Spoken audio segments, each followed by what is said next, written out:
الرضا. الحمد لله على نعمة الإيمان، الحمد لله على نعمة اليقين والصبر، الحمد لله على نعمة الإيمان التي تجري بعروق الإنسان لتمتص الآلام والأحزان.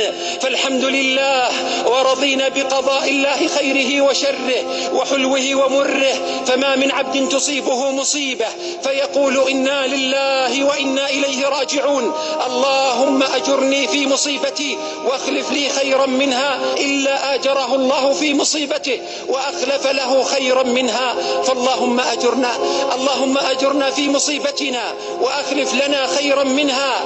أبيت على الذكرى وأصحو بمثلها، وإن نمت لم يبرح خيالك زائري. أحبك يا أمي على القرب والبعد، أحبك يا أمي على القرب والبعد، أحبك يا أمي ولو كنت في اللحد، أحبك حبا لو مزجت رحيقه ببحر لصار البحر أحلى من الشهد، أحبك حبا لو سقيت بمائه فيافي نجد أورق الشيح في نجدي، أحبك حبا فاق حب أحبتي فليس لحب الأم في القلب من ندي. سلام على الدنيا تناثر عقدها، وقد كنت يا أماه واسطة العقد.